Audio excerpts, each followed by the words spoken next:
நம்ம இன்றைக்கி என்ன செய்ய போகிறோன்னா தோரம் பருப்பு பருப்பு கறி வைக்க போகிறோம். அதுக்கு தேவையான பொருட்கள் கருவேப்பிலை, தாளிதத்துக்கு கருவேப்பிலை, வெட்டி வச்சுருக்க உள்ளி, ஒரு வத்தல், பூண்டு, கடுகு, தேங்காய் எண்ணெய், உள்ளி, தோரம்பருப்பு, காயம், மஞ்சள் பொடி, கல்லுப்பு, வத்தல் பொடி இவ்வளவும் எடுத்து வச்சுருக்கு.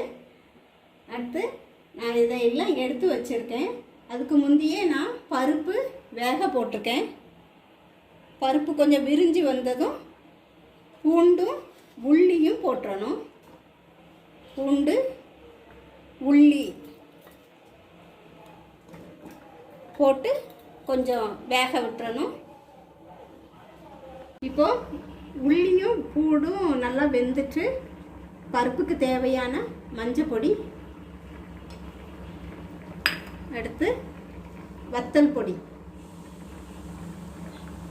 உரைப்புக்கு தகுந்தாப்புல வத்தல் பொடி, அவங்கவுங்களுக்கு தேவையான அளவு வத்தல் பொடியும் போட்டுக்கிடணும். போட்டுக்கிட்டு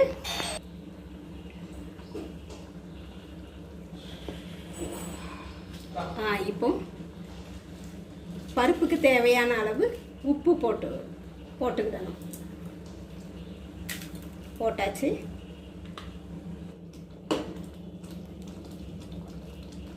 பருப்புக்கு தேவையான அளவு உப்பு போட்டு இப்போ கிண்டி விடணும்.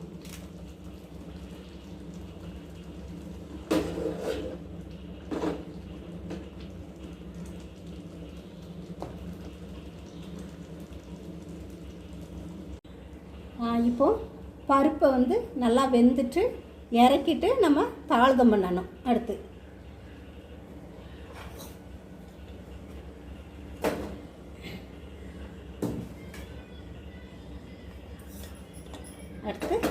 தாளிதம் பண்ணுறதுக்கு தேவையான அளவு தேங்காய் எண்ணெய், எண்ணெய் கொஞ்சம் நல்லா காஞ்சதும்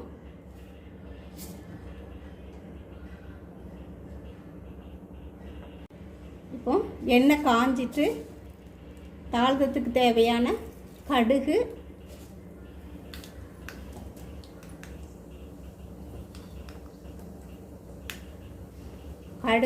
நல்லா லைட்டாக பொரிஞ்சதும் அந்தால உள்ளி, வெட்டி வச்சுருக்க உள்ளி,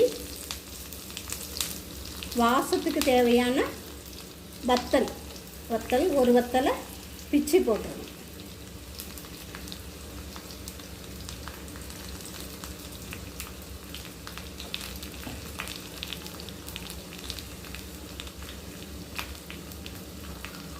கடுகு நல்லா பொரிஞ்சதும் கருவேப்பிலை போடணும். கருவேப்பிலை பொரிய ஆரம்பிச்சிட்டு இப்போ கருவேப்பிலை போட்டு பருப்பில் ஊற்றிடணும். ஆஃப் பண்ணிடுவோம் ஸ்டவ்வை.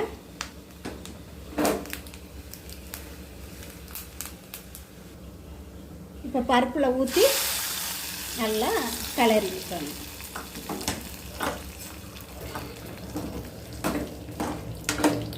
சுவையான நல்ல தோரம்பருப்பு கறி, பருப்பு கறி நம்மளுக்கு ரெடி ஆகிடும்.